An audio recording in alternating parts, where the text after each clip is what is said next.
Perkenalkan, nama saya Sel Ratu Arat dengan NIM 1900-171 akan mempresentasikan hasil UTS saya.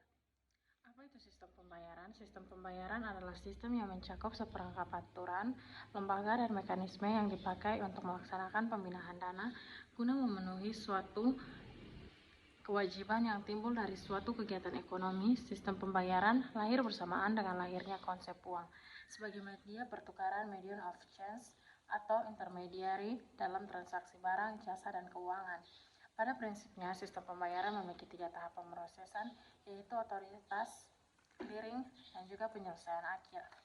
Yang pertama, sistem pembayaran tunai. Secara garis besar, sistem pembayaran dibagi menjadi 2, yaitu sistem pembayaran tunai dan non-tunai. Perbedaan mendasar terletak pada instrumen yang digunakan. Sistem pembayaran tunai menggunakan uang kartal atau uang kertas dan logam sebagai alat pembayaran. Yang kedua adalah sistem pembayaran non-tunai. Instrumen yang digunakan berupa kartu, APMK, cek, plat giro, nota debit, maupun uang elektronik. Cakupan sistem pembayaran non-tunai dikelompokkan menjadi 2 jenis transaksi, yaitu transaksi nilai besar atau wholesale dan transaksi retail. Yang kedua adalah evolusi sistem pembayaran. Sistem pembayaran terus berevolusi mengikuti evolusi uang dengan 3 unsur penggerak, yaitu inovasi, teknologi, dan model bisnis, transaksi masyarakat, dan kebijakan otoritas. Awal mula alat pembayaran yaitu sistem barter antar barang yang diperjualbelikan. Hanya saja masalah muncul ketika 2 orang ingin bertukar, tidak sepakat dengan nilai pertukaran, atau salah satu pihak tidak berlaku membutuhkan barang yang akan ditukar. Untuk mengatasi hal itu, manusia mengembangkan uang komoditas. Komoditas di sini adalah barang dasar yang hampir dibutuhkan oleh semua orang. Misalnya garam, teh, tembakau, hingga biji-bijian. Hewan ternak digunakan sebagai uang komoditas pada tahun 900-an hingga tahun 6000-an sebelum Masehi. Gandum, sayuran, dan tumbuhan kemudian juga dijadikan uang komoditas setelah muncul budaya pertanian. Selanjutnya, uang primitif mulai digunakan sekitar tahun 1200 Masehi dan berupa cangkang kerang atau cangkang hewan lainnya. Orang Tionghoa mulai memproduksi imitasi kerang, krowi yang terbuat dari logam dan tembaga. Sekitar tahun 100 sebelum Masehi, potongan kulit rusa putih ukuran dan diberi berbagai jenis warna juga pernah digunakan sebagai alat pembayaran.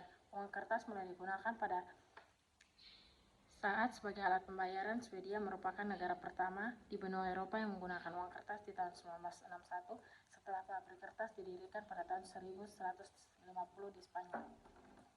Yang ketiga, peran sistem pembayaran dalam perekonomian daerah NTT. Yang pertama, indikator pembayaran di Provinsi Nusa Tenggara Timur, baik tunai maupun non-tunai, pada triwulan 4 2020 menunjukkan perbaikan sejalan dengan pemulihan ekonomi seiring kebijakan adaptasi kebiasaan baru. Yang kedua, pada triwulan 4 2020 Provinsi NTT menunjukkan kondisi net outflow sebesar 2,8 triliun. Net outflow tersebut tumbuh 18,65%, menurun dibandingkan dengan triwulan sebelumnya yang tumbuh besar 18,88%.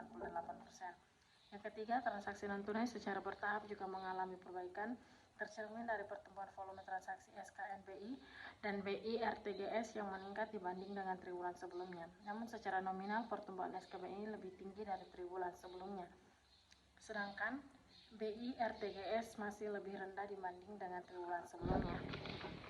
Yang keempat, inklusi keuangan secara bertahap juga bertumbuh, tercermin dari meningkatnya nominal dan volume transaksi kartu kredit dan ATM atau debit, meskipun terjadi penurunan pada jumlah kartu kredit. Di masa pandemi ini, transaksi elektronik di Provinsi Nusa Tenggara Timur di triwulan keempat sebesar 22,76 M dan yang mengalami pertumbuhan sebesar 137% dengan sebesar 101.979 transaksi, tumbuh menjadi 94%. Yang keempat adalah secara umum terdapat 2 jenis resiko dalam sistem pembayaran, yakni resiko kredit dan likuiditas. Resiko kredit adalah resiko di mana suatu counterparty dapat memenuhi kewajiban untuk membayar secara penuh baik pada saat jatuh tempo maupun pada waktu-waktu ke depan. Sedangkan resiko likuiditas adalah resiko di mana suatu counterparty tidak mampu membayar secara keseluruhan pada saat jatuh tempo, namun atau mungkin dapat membayar setelah lewat waktu jatuh tempo.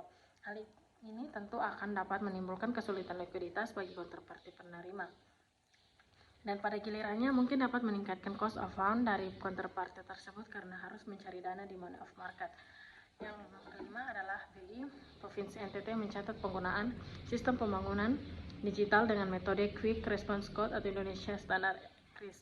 Di Indonesia meningkat mencapai 30-107% atau penyedia layanan hingga November 2020. Penggunaan kris di NTT terus meningkat baik UMKM, pasar tradisional di bidang keamanan, kesehatan, serta transaksi keuangan pemerintah daerah.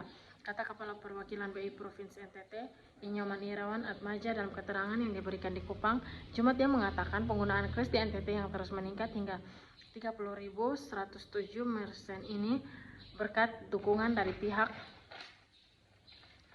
perbankan dan penyelenggaraan jasa sistem pembayaran dan dengan metode kris. Lanjut, dia membantu pihak merchant maupun masyarakat sebagai pengguna dalam melakukan transaksi keuangan yang efisien, aman, dan lancar. Aryawan mengatakan pihaknya terus berupaya mempercepat digital sistem pembayaran dengan metode kris agar terus meningkat di tengah kondisi pandemi COVID-19 ini.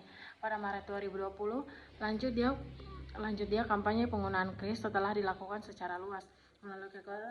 Melalui kegiatan Pekan Kris Nasional, Aryawan pun mengapresiasi dukungan pemerintah Provinsi NTT bersama DPRD dan Forkopimda yang turut memberikan andil dalam penggunaan kris.